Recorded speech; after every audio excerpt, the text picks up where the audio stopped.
엄마 책 읽어주세요.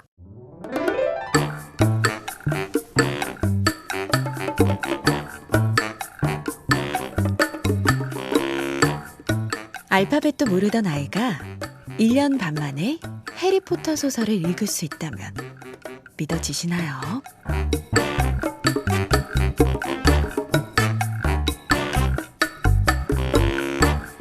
꽃님이 꽃봉이 두 아이의 영어 돌파구를 영어 그림책에서 찾은 전은주 작가님의 책 영어 그림책의 기적. 엄마의 책 읽기 팟캐스트에서도 초창기에 소개를 해드렸었는데요.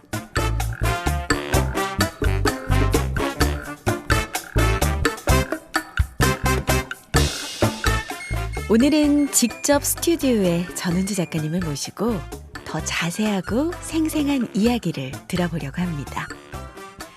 쉽고 재미있게 영어 그림책을 읽기만 했을 뿐인데 영어 실력과 독서력이 향상되고 엄마와 아이의 유대관계도 끈끈하게 만들어주는 영어 그림책의 기적.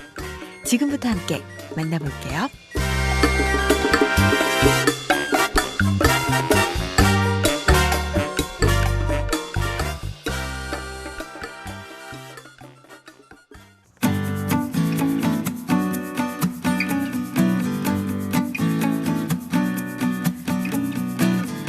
영어 그림책의 기적 꽃님애미 전은주 작가.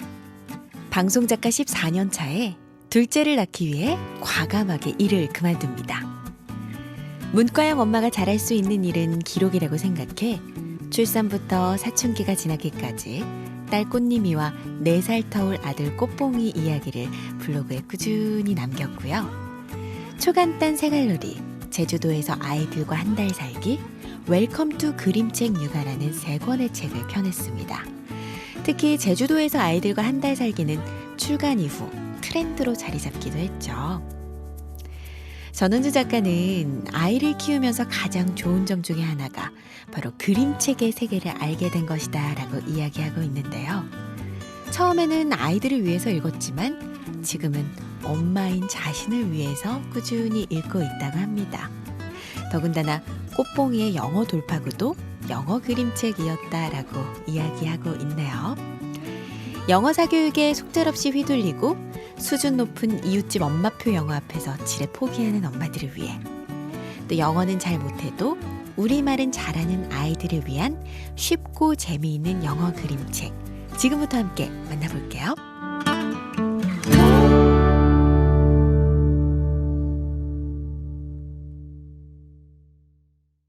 조혜선 아나운서의 엄마의 책 읽기, 오늘 영어 그림책의 기적 전은주 작가님과 함께합니다. 어서 오세요. 안녕하세요. 꽃님애미 전은주입니다. 네, 작가님 반갑습니다. 안녕하세요. 오늘 비 소식이 있었는데 오는 길에 뭐 좀 괜찮았나요? 딱 비 맞으면 차에 먼지 생기기 좋을 정도의 비를 맞으면서 왔어요.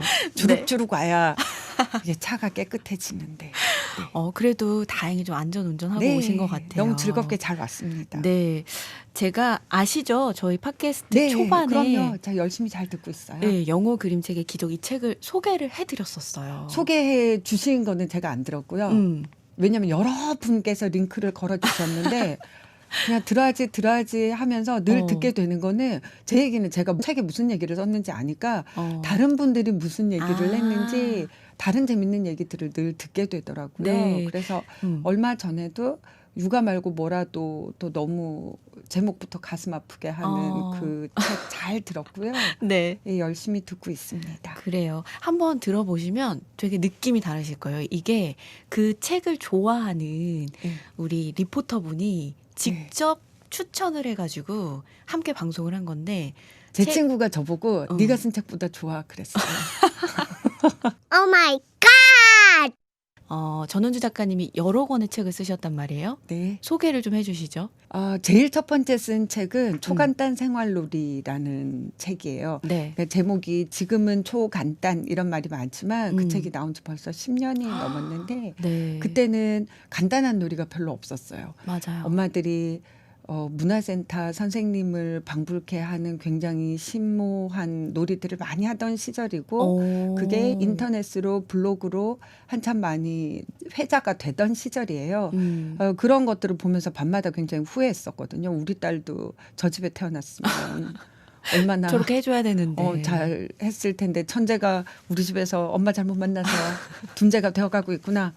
그러다가 어느 날 놀이라는 게 과정이 복잡하고 단순하고 이런 게 중요한 게 아니구나. 놀이를 무슨 놀이를 하는가가 중요한 게 아니라 그 놀이를 통해서 부모와 아이가 어떤 관계가 되는 게 중요하구나 이렇게 생각하고 저의 허접한 놀이에 자신감을 갖고 쓴 책이에요. 그래서 정말 초간단 놀이, 재료 필요 없고 엄마의 몸과 아빠의 몸과 그리고 말, 저는 사석에서는 주댕이만 있으면 돼.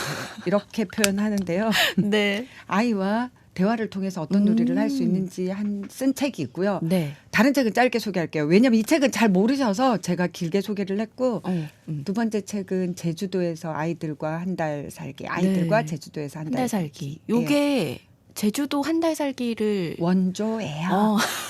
네. 이끌었다고. 그때는 한 달 산다는 개념을 전혀 모르실 때였어요. 없을 때였어요. 예, 그래서 방을 구하기가 너무 힘들었어요. 한 달 동안 사는 게 요즘에 인터넷 치면 쫙 나오잖아요. 예, 요새는 한 달 살기 전용 숙소들도 있지만 그때는 펜션도 잘 없어서 여관 이런 데 전화를 했어야 했거든요. 네. 근데 아무리 전화를 해도 한 달 방을 잘 안 주는 거예요. 그쵸. 그래서 이제 저는 속으로 이렇게 생각을 했어요. 한 달이나 되니까 한 방이 한 달 비는 경우가 없나 보다. 중간에 무슨 예약이 있나 보다. 그랬는데 이제 방을 구하다 못 구해서 어떤 해녀 할머니네 빈집에 들어가려고 해녀 할머니랑 전화 통화를 하다가 그 이유를 알았어요. 제가 왜 방을 못 구했는지. 왜요? 해녀 할머니께서 저한테 한참 통화를 하시다가 안 죽을 거지? 그러시더라고요. 왜? 그러니까 사연 많은 이상하니까. 엄마가 아이 둘 데리고 와서 한 달이나 제주도에서 뭘 하러 오겠냐. 그게 그러니까 뭔가 정서상 네. 공감이 안 됐다고. 그랬었나 봐요. 근데 지금은 다들 가장 행복하기 위해서 온다는 맞아요. 걸 이해하시는 거죠. 그때는 아니 왜 한 달이나 사연이 없이 아빠 놔두고. 네. 그렇게 생각했던 시절이었는데 네. 지금은 너무나도 많은 분들이 즐거운 휴가를 보내시죠. 그게 이제 막 여행 상품으로까지 나오고 하는 네. 걸 보니까 전은주 작가님이 지금 경제 활성화에도 근데 아무도 그 기억을 안 해주세요. 엄청난 원래 이게 처음에 이렇게 딱 하고 너무 흔해지면은 그걸 생각을 못 하는데 저와 우리 청취자분들은 알고 계실 거예요. 이게 이제 처음이라는 거. 네. 그 기억해 저도 주세요. 네, 기억해 주시고 저도 이제 그 책을 읽고 한 달까지는 제가 이제 워킹맘이니까 안 되고 아주 짧게 4박 5일 갔다 왔는데 너무 좋았어요. 그러니까 용기가 생겼어요. 네. 약간 저는 아이랑 단둘이 여행을 가는 거에 대한 좀 무서운 그런 두려운 마음이 컸었거든요. 근데 그 책을 읽고 할 수 있겠다. 한 달도 사는데 네. 이런 마음으로 아주 즐거운 여행을 하고 돌아왔습니다. 자, 그리고 또 유명한 책 한 권 또 있죠. 웰컴 투 그림책 육아라고. 그 책의 컨셉은요, 사실은 그림책 육아를 어떻게 해야 할까라기보다 그거보다 좀 더 그림책을 자기 혼자 읽을 수 있는 아이들, 이미 좀 큰 아이들과도 읽기 독립이 된 끝까지 아이들. 읽기 독립이 끝난 아이들마저도 엄마가 왜 그림책을 읽어주고 왜 함께 이야기를 나눠야 되는가, 그거를 저희 아이들의 이야기를 기록을 한 책이에요. 네, 그 책도 정말 좋아요. 사실 그 책을 감사합니다. 소개해드릴까 했는데 네. 저는 3권 다 하고 싶었는데 다 하세요. 다 할 수 있을까요? 네. 정말요? 영광입니다. 정말이야? 작가님 소개에 앞서서 책 소개를 하느라고 이야기가 길어졌는데 짧게나마 이제 소개를 좀 해주시면 좋을 것 같아요. 청취자분들 처음 들으시는 분들도 계실 네. 테니까. 네. 방송 작가로 14년 동안 일을 네. 하셨다고요? 방송 작가를 하다가 그만두던 당시에는 제가 아이 때문에 그만두는 줄 알았어요. 아이와 더 많은 시간을 보내기 위해서 그만둔 줄 알았는데 네. 그만두고 나서 알았어요. 내가 일하기가 싫었던 거구나. 일에 지쳤던 거구나. 네, 14년이면 그럴 말도 네. 한 것 같아요. 그거는 근데 사실은 굉장히 차이가 있는데요. 어떤 차이가 있는 거냐면 아이 때문에 그만둔 경우에는 엄마가 일을 그만두고 집에서 전업으로 아이를 키우는 상태에 대해서 굉장히 이렇게 고민에 빠질 수가 있어요. 네. 살짝 내가- 불만스럽기도 네. 하고. 내가 여기에서 이러고 있을 때가 아닌데 이런 마음이 들기도 하고 그리고 왜 나만 애 키우느라고 이렇게 해야 희생을. 돼? 어. 그런 생각도 많이 들고 그러는데 저 같은 경우는 일에 너무 지쳐 있고 이제 그만 일해도 돼라는 상태였기 때문에 이 정도면 운 됐어. 좋게도 운 좋게도 육아가 좀 덜 힘들었어요. 만약에 제가 아이 때문에 그만둔 거였으면 그 이후에 혼자 아이를 키우는 시간이 훨씬 더 힘들었을 것 같은데요. 후배들이 굉장히 많이 물어보거든요. 언니 나 그만둘까요? 언니 나 그만두면 언제 그만둘까? 나 애 입학하는데 진짜 그만둬야 되는 거 아니야? 애 볼 때마다 눈물 나. 막 이런 얘기들 많이 하거든요. 네. 그러면 제가 늘 해주는 얘기가 애 때문에 그만두지는 말아라. 하루하루 지나갈수록 애 너 직장 나가는 거 좋아한다 엄마. 그런 날 곧 오니까 애 때문에 그만두지는 말고 네 인생의 일을 그만둬야 할 때가 아닌가를 생각해봐라. 그렇게 대답을 하거든요. 와. 일을 하건 엄마건 안 하는 엄마건 자기 삶에 만족하고 있는 엄마가 좋은 엄마니까 반드시 모든 시간을 같이 보내려고 애쓰지 말아라. 모든 시간을 같이 보내는 게 어쩌면 최악의 엄마가 될 수도 있어. 뭐 이렇게 얘기를 해요. 다행히 와. 저 같은 경우는 네. 아이 때문이 아니라 저 때문에 그만둔 일이었기 때문에 즐겁게 육아를 할 수 있었던 것 같고요. 네. 그러면서 블로그에 아이들 키우는 이야기를 쓰기 시작했는데 그게 계기가 돼서 책을 내고 이렇게 되었어요. 지금은 아이들이 그림책을 제가 읽으라고 하는 그림책만 읽는 고등학생, 중학생이 되었지만 지금은 제가 그림책에 빠져서 영어 그림책, 우리말 그림책, 그림책에 관한 모든 일들을 굉장히 즐겁게 하고 있습니다. 심지어 잡지책도 만들고 있어요. 그림책 잡지책이. 아 정말요? 네. 엄마 책 읽어주세요.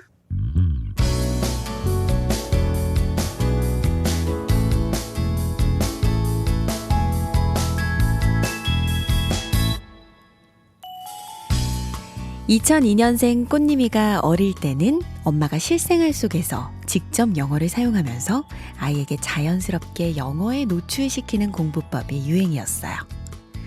저는 자연스럽게 영어를 사용할 수 있는 수준은 아니었던지라 화장실에는 wash your hands, brush your teeth 이런 카드를 붙여놓고 컨닝을 해가며 아이에게 영어로 말을 걸곤 했습니다. 하지만 잘 안 되더라고요. 그림책을 읽으면서 하는 질문도 고작 What color do you like best? 이 수준에서 뱅뱅 돌았습니다. 나름대로 밤을 새며 영어 문장을 외웠는데도 잘 되지 않았습니다. 그래서인지 유아기 꽃님이의 아웃풋은 신통치 않았고요. 어쨌거나 꽃님이는 초등 내내 꾸준하게 영어책을 읽었고 6학년 때 캐나다에 갔을 때는 듣기와 읽기도 얼추 되는 상태였습니다. 에릭 칼의 그림책 브라운 베어, What Do You See부터 출발해서 6살쯤 파닉스 교재를 거쳐 Learn to Read, Hello Reader 등 한 줄짜리 리더스북을 읽었고요. 술술 읽는다 싶으면 서너 줄짜리 리더스북으로 글 분량을 늘렸습니다.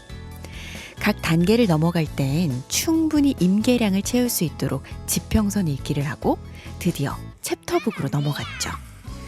처음엔 챕터북이 돼 그림이 많은 것, 이왕이면 역사, 사회, 과학 등 배경 지식도 좀 쌓을 수 있는 내용의 챕터북 시리즈를 두루 읽고 소설로 진입 성공. 이게 말이 쉬워서 그렇지 고비마다 얼마나 갈등과 고민을 많이 했는지 모릅니다. 어쨌거나 그 결과 꽃님이가 제 나이 캐나다 아이들과 독서 수준이 비슷하게 됐으니 엄마표 영어로 성공한 셈이기는 한데요. 저는 어쩐지 마음 한구석이 불편했습니다. 제가 구태여 학원이나 다른 시스템의 힘을 빌리지 않고 엄마표 영어를 한 이유는 영어를 미션 클리어해야 하는 공부 과목으로 생각하지 않고 독서와 적절한 학습 속에서 보다 즐겁게, 보다 살아있는 언어로서 익히게 하고 싶었기 때문이었어요. 그런데 선생님이 엄마였다는 것뿐이지 과연 그렇게 행복하고 효과 있게 한 건지 자신이 없었습니다. 학원 숙제에 치이는 게 싫어서 독서를 택한 건데 꽃님이에게 영어책 읽기는 엄마 학원에서 낸 숙제가 아니었을까요? 무엇보다 문제는 둘째인 꽃봉이에게는 알파벳도 가르치지 못할 정도로 엄마가 지쳐버렸다는 거죠. 앞으로 몇 년이나 더 어떻게 버틸지 자신이 없었습니다. 결국엔 어학연수를 택할 만큼요.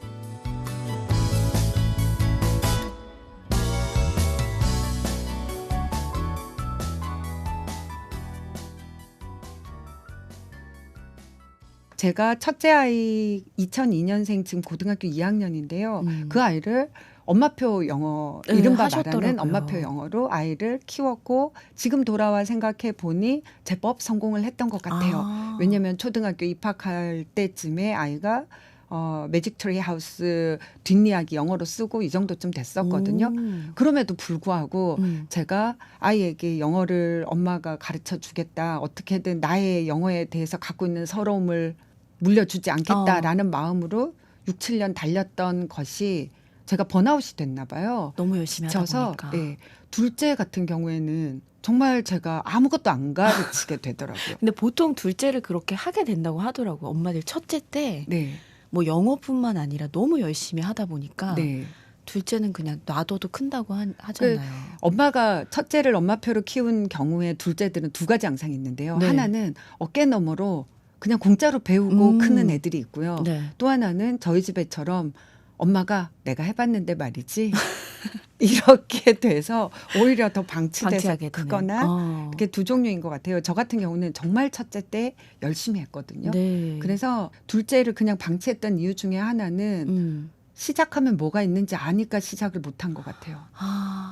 그래서 그냥 놔두고 하다 보니 오히려 대부분의 집 애들보다도 영어 시작 시간이 너무 늦었어요. 네네. 그래서 초등학교 2학년 1학기에 알파벳을 잘 모르고 있었거든요. 음. 네, 그런 와중에 다행히 운 좋게 어떻게 캐나다에서 살 수 있는 기회가 생겼어요. 기회가 생겨서 가신 거군요. 저는 이제 책을 읽으면서 네. 그냥 그런 얘기는 안 나오니까 그냥 갔다 이런 얘기가 나오니까 되게 학구열이 있으셔서 아이들을 데리고 가셨나? 이런 생각을 했거든요. 어학연수인 건 맞는데요. 어학연수를 결정할 때 아이들에게 영어를 꼭 가르쳐야지 이것보다 제 마음속에 아이들이 있어서 다행이야. 내가 한번 외국 생활을 해보고 싶은 걸 우리 아이들을 핑계 삼을 수 있어서 다행이야. 이쪽에 더 가까웠던 것 같아요. 그래서 외국 캐나다에서 사는 걸 선택하지 않아도 되는 상황에서 그렇게 선택을 한 거였었죠. 그런데 네. 이왕 그렇게 가서 살게 된 거 아이의 영어에 또 도움이 최선을 되면 좋죠. 다해서 달려봐야 되지 않겠어요? 그렇죠. 저는 너무 미안했었어요. 둘째한테. 첫째는 사실은 갈고 닦은 영어 거기에서 마음껏 펼쳐 보이며 네가 한번 새로운 문화권에서 좋은 경험도 하고 많이 해보아라. 너에게 굉장히 큰 기회가 될 거야. 이런 생각을 하고 있었는데 둘째 같은 경우는 뭔 죄예요. 영어 한마디도 못하는데 알파벳도 모르는데. 어느 날 외국인들 틈새에 떨어지게 되는 거잖아요. 그래서 굉장히 미안한 마음에 1년 반 동안 정말 둘째의 영어에 최선을 다했었어요. 네. 그리고 그때 둘째의 영어에 최선을 다하는 과정에서 제가 선택한 방법이 책을 읽어주는 것이었고요. 네. 그림책을 읽어주는 과정에서 뜻하지 않게 제 인생도 바뀌었어요. 왜냐하면 그 전에 제가 우리말 그림책이나 영어 그림책을 안 읽어준 엄마도 아니었고 네. 모른다고 생각한 엄마도 아니었는데 사실은 모르고 있었구나라는 생각을 하게 됐어요. 영어 그림책에 대해서는요. 그 전에 저희 딸도 영어 그림책으로 영어를 가르쳤지만 제 머릿속에 있는 영어 그림책은 교재였어요. 영어를 좀 더 잘 가르치기 위한 재미있는 교재로 영어 그림책을 읽어주었었는데 네네. 둘째 아이 같은 경우에는 이게 그게 아니라 내가 첫째 아이, 둘째 아이와 그동안 나누었던 우리말 그림책이랑 똑같은 거구나. 즐거운 이야기, 감동적인 이야기, 아이와 나누고 싶은 것들, 내가 아이에게 가르쳐주고 싶고 보여주고 싶은 세상들이 다 이 안에 있구나. 그리고 그걸 통해서 내 아이를 만날 수 있구나. 내 아이의 생각에 대해서 알 수 있게 되고 영어 그림책이 아니라 그냥 그림책이네. 이걸 발견하게 된 것이 저는 캐나다 생활에 주어진 굉장히 큰 성과물이었다고 생각을 해요. 네. 아이들한테는 영어나 새로운 경험이었겠지만 저에게는 그동안 갖고 있던 영어 그림책에 대한 생각을 바꾸게 된 계기 네. 그리고 원 없이 읽고 온 과정.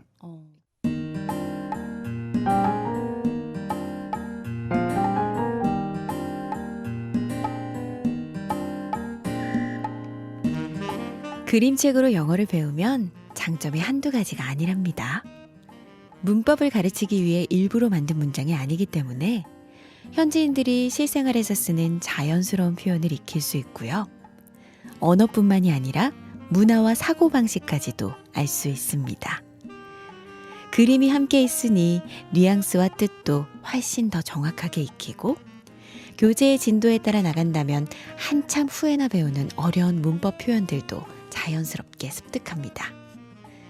그림책 자체가 주는 스토리의 즐거움과 그림을 통한 미적 경험만 생각해도 감사한데 실생활 속에서 쓰는 살아있는 표현과 적재적소에 쓰는 문법까지 보면 엄마 마음은 진짜 뿌듯하답니다. 무엇보다 그림책의 가장 큰 장점은 재미있다는 겁니다. 하지만 읽기 연습을 위해 만든 교재는 말고 순수한 그림책만 읽자는 이야기는 결코 아닙니다. 두 종류의 책이 적절하게 잘 섞여야 효과가 나오더라고요. 그림책으로 진주를 만들고 교재로는 진주를 깨어 목걸이를 만든다고 할까요? 매일매일 영어 그림책으로 공부를 하던 시절 가장 행복했던 건 우리 가족에게 다시금 그림책 대화가 시작된 것입니다. 한동안 영어 스트레스로 책 대화가 사라졌었거든요. 영어 그림책에 익숙해지면서 우리말보다 영어로 읽어야 더 맛이 느껴지는 책들, 아직 미처 번역되지 않은 책들까지 우리는 매일 보물을 발견하기 시작했습니다. 우리는 영어 그림책에 대해 그리고 서로에 대해 이야기를 나누기 시작했습니다. 꽃님이와 꽃봉이는 4살 차이입니다. 한창 꽃님이가 놀러 다닐 나이에 터울 있는 동생 때문에 동네 놀이터만 맴돌아야 했던 게 미안했는데 그림책의 장점을 깨달으면서 그 미안함이 많이 가셨던 기억이 있습니다. 남들은 그림책을 졸업할 나이에도 동생 덕분에 집에 그림책이 가득 있으니 꽃님이는 훨씬 오랜 시간 그림책을 읽고 대화하며 즐길 수 있었거든요. 그런데 우습게도 영어 그림책을 읽으면서 꽃봉이에게도 비슷한 느낌이 들었습니다. 남들은 두꺼운 영어 소설을 읽을 때 꽃봉이는 영어를 못하니까 한 줄짜리 그림책밖에 읽을 수 있는 게 없어서 읽기 시작한 건데 그 덕분에 남들은 그림책은 그만 보는 나이에도 그림책을 보고 있으니까요. 그림책이 주는 위로와 감동, 상상과 유머, 통찰과 지혜를 마음껏 느끼면서 말이죠.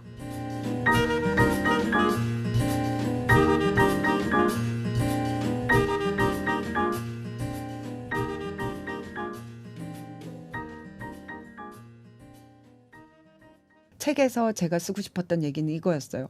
그렇다면 영어 유치원도 이미 다 지나가 버렸고 남들은 2살, 3살에 시작한다는 엄마표 영어도 다 지나가 버렸고 시기를 놓친. 네, 시기를 놓친 초등학교 1, 2, 3학년들은 도대체 영어를 어떻게 해야 하는가. 그런 아이들을 위하여 바로 우리 아들 같은 우리 둘째 같은 아이들을 위해서 네. 그 아이들이 즐겁게 영어를 하는데 그림책이 굉장히 큰 역할을 하는구나. 그래서 초등 저학년 아이들 혹은 6, 7, 8세 정도 되는 아이들이 영어 실력은 그다지 높지 않으나 네. 정서 연령은 높은 애들 있잖아요. 얘네들한테 사물 그림책을 가르칠 수는 없잖아요. 네네. 그런 아이들이 영어를 즐겁게 할 수 있는 그림책들을 많이 소개해야겠다라는 생각으로 쓴 책이 영어 그림책의 기적. 엄마 책도 읽어주세요. 처음 제가 정한 도서관 원칙은 토요일은 도서관이었어요. Tuesday, Thursday, Saturday에는 무조건 도서관에 가는 거죠. 정해진 요일에 학원에 가듯이 정해진 요일엔 도서관으로 가는 겁니다. 학원에 결석하지 않듯이 도서관도 결석하지 않겠다는 결심이었습니다. 이렇게 도서관 요일에는 아이들을 학교에 데려다 준 뒤 바로 도서관으로 갔습니다. 매번 60권 정도 빌렸으니까 한 주에 180권을 빌린 셈이고 여러 번 읽은 책도 있지만 재미없다고 안 읽거나 바빠서 못 읽은 책도 있으니 굳이 평균을 내자면 일주일에 100권 정도 읽은 것 같아요. 어떤 날은 한 권도 읽지 못했지만 어떤 날은 2-3시간씩 책탑을 쌓아가며 읽었습니다. 귀국할 때 도서관 대여 목록을 봤더니 1년 반 동안 3,500권이 넘었더라고요. 문득 이런 생각이 들더군요. 한국에서 이만큼 열심히 도서관을 다니고 정성 들여 책을 고르고 충분히 읽었더라면 어학연수로 오지 않았어도 비슷한 결과가 나오지 않았을까? 실없는 자랑을 하자면 알파벳을 헷갈려하던 꽃봉이가 그림책만 읽고도 1년 반 만에 해리포터 정도의 소설을 읽는 수준이 되었으니 그림책의 공부 효과가 참 대단한 것 같습니다.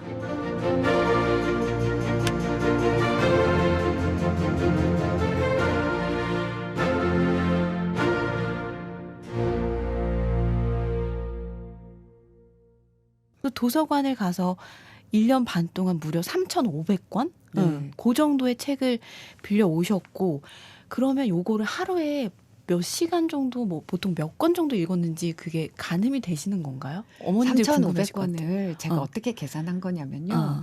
캐나다에 갔더니 1인당 60권씩 빌릴 수 있더라고요. 책을. 1인당 어마어마하죠. 60권이 하루에요? 네. 하루에 60권을 빌려요?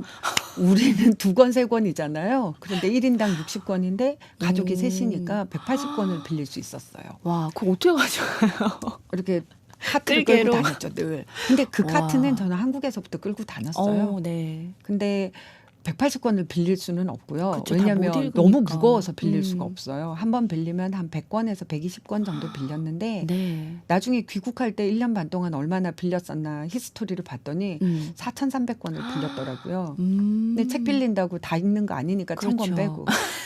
근데 빌렸는데 2번 읽은 책도 있으니까 한 네. 500권 넣고 우리 집 책도 있으니까 한 200권 넣고 뭐 이런 식으로 해서 3,500권쯤 읽지 않았을까? 이렇게 해서 나온 숫자인데요. 네. 1년 반 동안 3,500권을 읽으려면 일주일에 100권씩 새 책이 들어간 거랑 똑같아요. 그런데 1년 반 동안 일주일에 100권의 영어 그림책을 늘 읽어서 익숙한 책이 아니라 네네. 새 책으로 100권씩 추가해 가면서 1년 반을 읽고 나면 대부분의 아이들은 영어를 싫어하게 돼요. 그러니까 이거는 사실은 저 같은 경우는 캐나다였고요. 그리고 우리 아이가 영어가 빨리 급속도로 늘지 않으면 일상생활이 힘든 시기였잖아요. 네네. 그러니까 저 같은 경우에는 정말 최선을 다해서 영어 그림책에 달려갔는데 한국에 계시는 분들은 일주일에 100권씩 그렇게 읽으실 필요 없어요. 읽으실 수도 없고요. 그렇게 읽으시면 애가 정말 영어에 질려할 가능성이 높으니 네. 훨씬 더 마음 편하게 3,500권을 1년 반 동안 읽을 생각하지 마시고 3년, 4년 이렇게 읽으셔도 저는 영어 실력은 충분히 쌓여갈 수 있다고 생각합니다. 네. 그러니까 보니까 영어 그림책만 읽어줬는데 물론 거기서 생활은 했지만 가장 눈에 띄는 문구가 알파벳도 모르던 아이가 해리포터를 읽는다. 여기서 어머님들이 그렇죠. 너무 그 부분 좋아 팔랑팔랑 기대를 하시죠. 네. 되게 된단 말이에요. 근데 왜 영어 그림책인지에 대한 이야기가 굉장히 자세하게 나와 있더라고요. 영어 그림책으로 아이에게 영어를 가르쳤을 때 첫 번째 장점은요. 일단은 재미있다는 거고요. 네. 그림책을 통해서 영어를 접하게 되면 첫 번째 장점은 이게 어떤 상황에서 주어지는 영어들이다 보니까 뉘앙스를 모두 다 알 수 있게 돼요. 우리가 외국인이 우리말을 배운다고 생각을 해보세요. 네. 잘한다라는 말을 잘하는구나 라고 생각하는 거랑 잘한다 다르죠. 이건 다른데 어떤 상황에서 쓰여졌는지를 모르면 이 뉘앙스의 차이를 알 수가 없잖아요. 그렇죠. 글자로만 잘한다 이렇게 되면 그 뉘앙스를 알 수 없는데 잘한다. 잘했어. 오 잘한다. 이런 뉘앙스들을 네. 그림책은 모든 상황을 보여주고 감정을 보여주니까 맞아요. 금방 익힐 수 있더라고요. 그리고 그림책의 장점은 반복할 수 있다는 건 것 같아요. 네. 풀었던 문제집 또 풀고 이 문제집이 아무리 탄탄한 과정을 잘 쌓아 놓았다 하더라도 네. 푼 문제집 또 풀고 하는 애들은 없지 않나요? 적어도 저희 집 애들은 절대로 그럴 일 없을 것 같은데 네네. 그림책은 보고 또 보고 하거든요. 그렇죠. 그래서 아이들이 공부 효과가 생각지도 않게 많이 나왔던 것 같고요.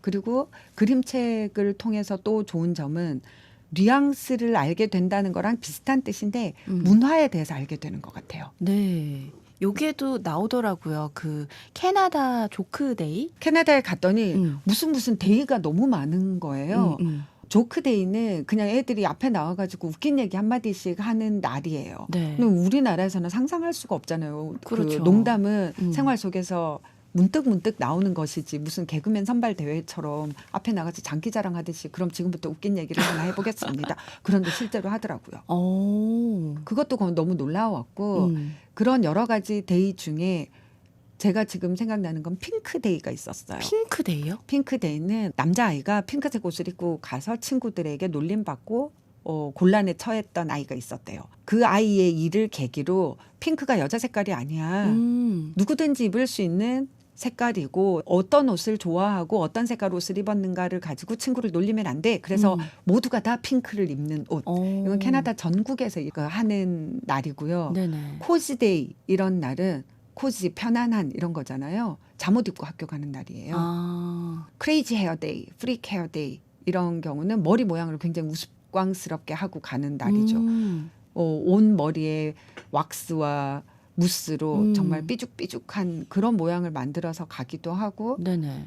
제가 기억나는 날은 히어로 데이라는 게 있었어요. 마이 히어로 데이였어요. 그 뭐예요? 그거는 나의 영웅의 옷을 입고 오는 거예요. 제가 영어를 잘 못했으니까 처음 가서 다음 주 월요일이 마이 히어로 데이라는데 저는 히어로 옷을 입고 가야 되는 줄 알고 정말 우리 아이가 외국에서 와서 영어도 잘 못하는 아이가 그런 행사에 뒤처지게 하는 게 싫어서 네네. 정말 온 도시를 다 뒤져서 슈퍼맨 티셔츠를 찾아냈어요. 히어로 데이니까 슈퍼맨 슈퍼맨. 옷이나 스파이더맨이나 이런 옷을 입고 가야 되는 줄 알았어요. 그래서 슈퍼맨 옷을 찾았는데 어쩌다 보니까 사이즈가 안 맞아서 그 옷을 못 입고 가고 얘가 갖고 있던 어떤 운동선수 옷을 입혀서 보냈거든요. 근데 그렇게 보내면서 마음속으로 걱정을 했죠. 네. 이런 행사에 적극적으로 참여를 해야 되는데 그런데 학교에 가서 봤더니 히어로 데이가 아니라 마이 히어로 데이잖아요. 딱이었네요. 그래서 나의 영웅이라서 소방관 아저씨 나는 우리 학교 앞에서 길 건너는 교통 지도해 주는 분이 나의 영웅이야. 늘 나에게 가장 도움을 준 교통안전 지도사 아저씨에게 아주머니에게 교통 표지판을 빌려가지고 온 거예요. 그런 걸 들고 오고 나의 영웅은 할아버지예요. 우리 할아버지예요. 우리 할아버지는 늘 나를 즐겁게 해주시고 날 사랑해 주세요. 그래서 할아버지 모자 쓰고 오고 오히려 제가 생각했던 히어로의 옷을 입고 가면 안 되는 날인 거예요. 그니까요. 그것만이 히어로가 아니다라는 걸 가르쳐주는 날이더라고요. 아, 어떻게 사이즈가 또 안 맞아가지고. 그러니까요. 얘가 슈퍼맨도 입고 갔으면 어쩔 뻔했냐고요. 너무 그런 슈퍼히어로만이 히어로가 아니야를 아닌데. 가르치는 날 그걸 입고 갈 뻔했던 그 사건이 제게는 문화를 익힌다는 게 이렇게 중요한 거구나. 내가 히어로라는 단어를 알고 모르고가 아니라 그러네요. 슈퍼히어로, 히어로, 마이 히어로 그리고 사람들 머릿속에 히어로를 어떻게 생각하고 있는가. 능력 있는 저 멋진 하늘을 날아다니는 슈퍼맨만이 히어로가 아니라 나를 사랑해주는 우리 할아버지가 나의 히어로예요 라고 말할 수 있는 문화를 알아야 되는 거구나. 이런 생각을 되게 많이 했던 일이었어요. 네. 그리고 또 그림책으로 영어를 배우게 되면 좋은 점 중에 하나는요. 교재가 나쁘다는 뜻은 아니에요. 네네. 교재가 하는 역할이 따로 있고 그림책이나 생활 속에서 익히게 되는 역할이 따로 있다는 뜻인데 네. 교재를 쓰는 경우에는 단계가 있잖아요. 그 단계가 있다는 게 장점이기도 하고 단점이기도 해요.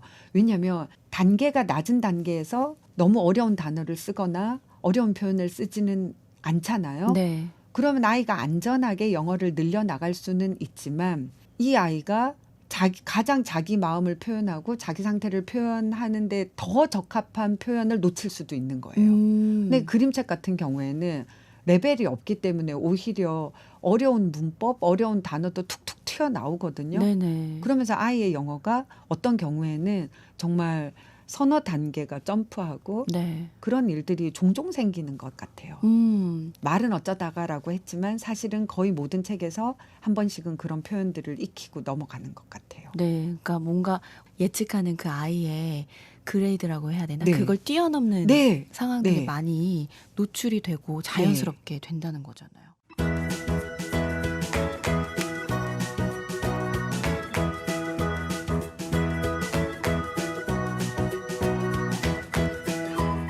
영어 그림책 예찬 눈을 펴는 저에게 한 친구가 말했습니다.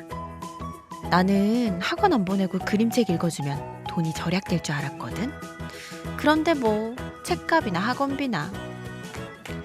도서관을 이용하라고 하긴 했지만 그래도 책값이 안 들 수는 없으니 뭐라도 위로를 해야겠더라고요.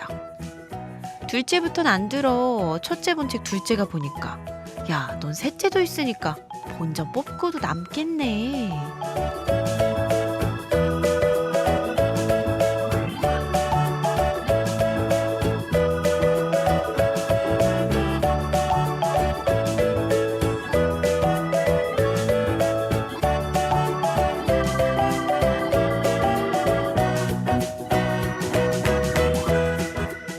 친구와 헤어져 집으로 돌아오며 후회를 했습니다. 영어 그림책의 본전은 그렇게 뽑는 게 아닌데.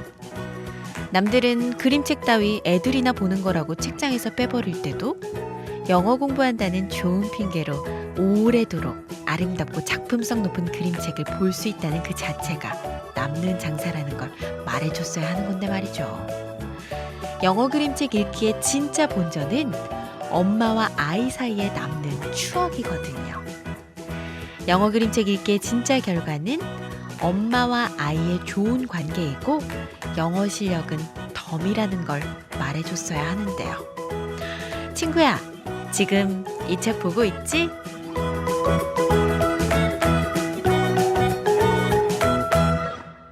영어 그림책을 보면서 아이와 관계가 좋아진다. 요 얘기를 하셨어요. 네, 영어 그림책을 통해서 아이와 관계가 좋아진다는 건 두 가지 측면이 있는데요. 하나는 우리말 그림책을 읽을 때랑 똑같아요. 어떤 한 주제에 대해서 서로 이야기를 하고 서로 감정을 나누면서 더 친해지고 더 상대방에 대해서 잘 알게 되는 계기가 되고요. 네. 이건 사실 우리가 옛날에 데이트하던 거 생각해 보면 그 남자랑 영화를 봤던 이유는 그 영화를 보러 간 게 아니라 그 영화를 통해서 같이 그 영화 얘기하고 그 그쵸. 영화를 보는 어두컴컴한 곳에 둘이 같이 앉아 있는 시간을 즐기면서 그 사람과 더 가까워지기 네. 위한 시간이었던 거잖아요. 그렇죠. 그거랑 똑같이 영어 영어 그림책을 같이 아이랑 나누면서 이왕이면 더 웃기고 재미있고 감동적인 이야기를 나누면서 아이와 더 가까워지는 게 있고요. 또 하나는 우리말 그림책을 보여줬을 때도 마찬가지겠지만 네. 아이의 성장을 확인할 기회가 너무 많아요. 어. 얘가 이걸 안 해. 얘가 어느새 이 말을 알아듣네. 얘가 어느새 이 감정을 이해하고 공감해 주는구나. 아이의 성장을 목도하면서 행복해지는 거 있잖아요. 네. 자기를 보면서 행복해하는 사람을 보면 나도 같이 행복해지죠. 그래서 제가 아이랑 영어 그림책을 읽을 때 저희 네. 아이가 저보다 영어를 잘하는 거를 발견하는 순간들마다 제가 너무 좋아했었나 봐요. 그러니까 과도한 리액션이 때로는 아이에게 스트레스가 되기도 한다지만 그래도 또 긍정적으로 작용하면. 예, 긍정적으로 작용을 했다는 얘기를 나중에 아이가 그러더라고요. 엄마 좋아하는 모습 보려고 나 진짜 열심히 읽었어. 이런 얘기를 하더라고요. 근데 이거는 동전의 양면인데요. 한 부분에서는 실망도 그만큼 많이 하기도 해요. 네. 몇 번을 읽었는데 아직 모르냐 이런 마음도 있는데 그 마음만 잘 숨기면요. 네. 정말 아이와 너무 가까워질 수 있는 좋은 계기가 저는 영어 그림책이라고 생각을 합니다. 진짜 읽으면서도 아 그림책이구나. 그리고 또 이제 엄마병을 하시는 분들, 뭐 영어 노출하시는 분들, 아 영어 그림책이구나라는 그 느낌이 확 오는 책이에요. 엄마 책도 읽어주세요.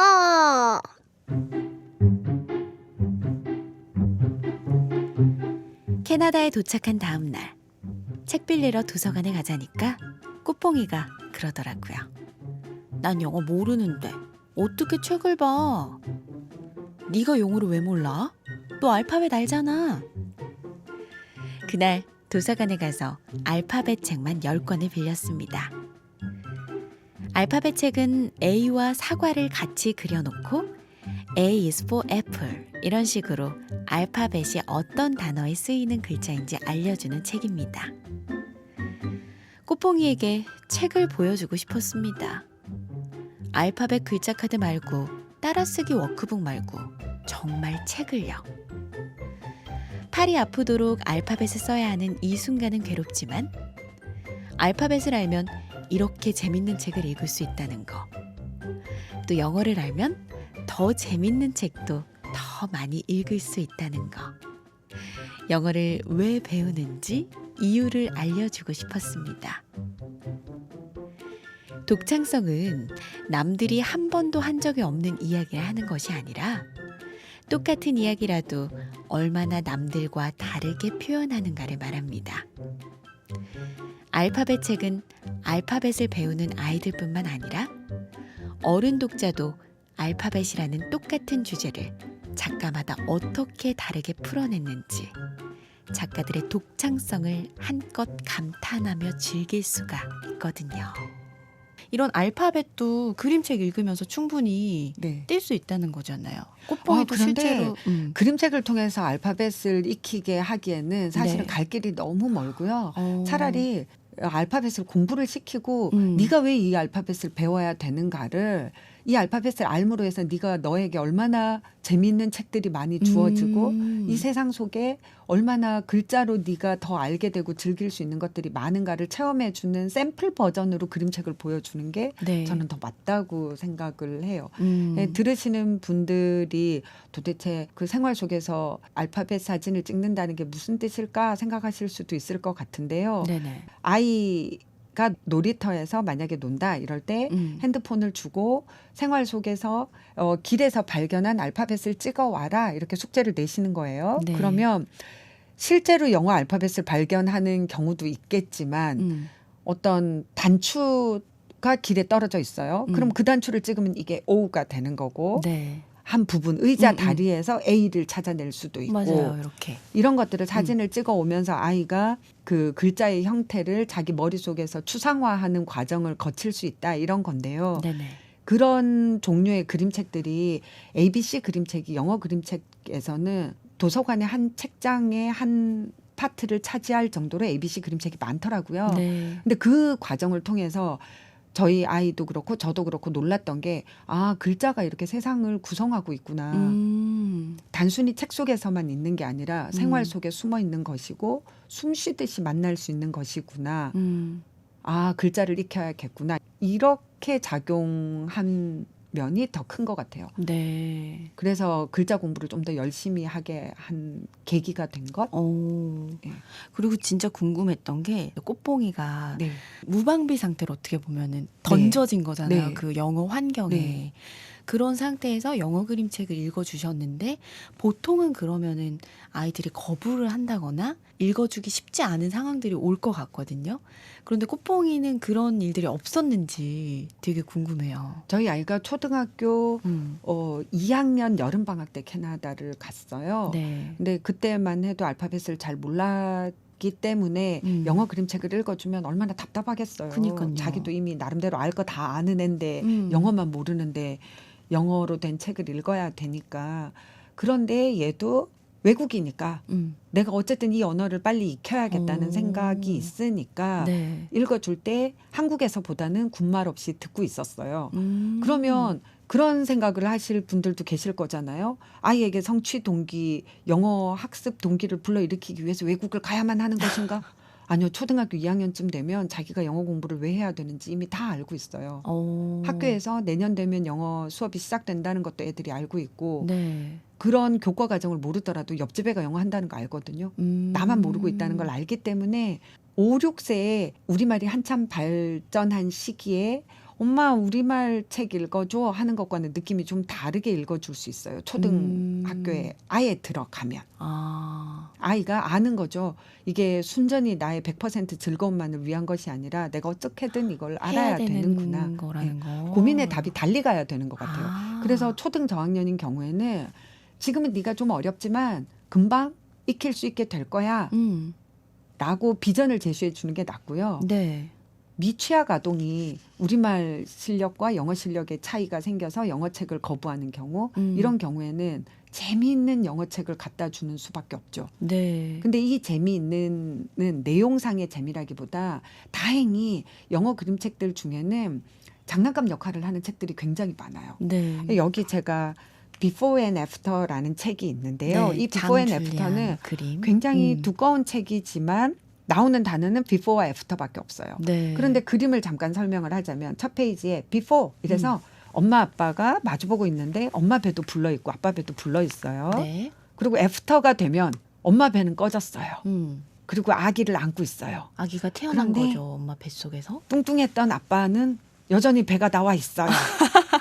그러면 이거는 그냥 before, after 이렇게만 나와 있어요. 제가 이 책을 친구들한테 보여줬더니 제 친구들이요. 네. 어머, 애 나와도 엄마 배도 여전히 나와 있는데 라고 하더군요. 그럼 맞네요. 아이와 이 얘기를 하시면 돼요. 아이와 내가 너를 낳았을 때는 분명히 너를 낳았는데도 엄마 배가 나와 있었단다? 한 3, 4개월 정도 나와 있잖아요. 그죠. 네. 도대체 이 아이는 어디서 나왔는가? 왜 뱃속에 하나가 사라지지 더 않는 있는가? 건가? 뭐 이런 생각을 하죠. 네네. 그리고 또 before라는 페이지에서는 노란색 선이 막 있어요. 이 선이 뭐지? 하는 생각이 들지만 한 페이지를 넘겨서 애프터에 보면 그 노란색 삐죽삐죽했던 선이 딱딱한 스파게티 국수였고 네. 애프터에는 스파게티 국수가 나와 있어요. 음. 이런 그림책들을 보면 처음부터 끝까지 before와 after 두 단어밖에 없는데 추리하는 맛이 있거든요. 네. 추리하는 맛이 있어서 고학년들도 충분히 즐겁게 읽을 수 있어요. 이런 과정을 통해서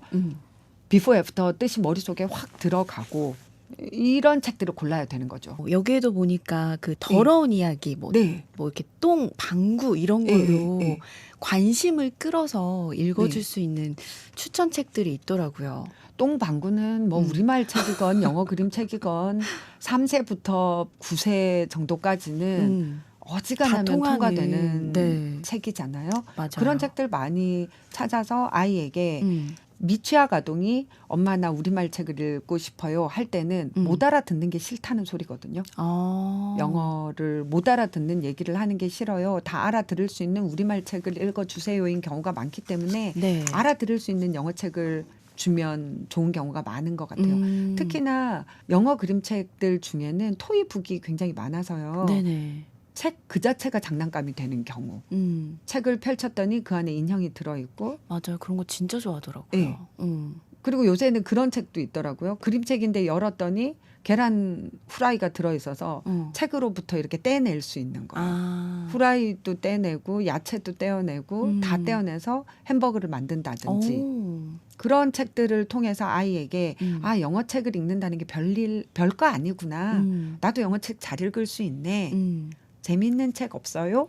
이렇게 될 때는 머릿속에 기대하는 바가 영어 책이 되도록 엄마가 책 사냥을 좀 열심히 해야겠죠. 네. 엄마 이거 뭐야? 이어폰만 꽂으면 육아가 행복해집니다. 조혜선 아나운서의 엄마의 책 읽기. 영어 그림책의 기적 전운주 작가님과 함께하는 이야기는 다음 에피소드에서 계속해서 만나볼게요. 2주 후에 만나요.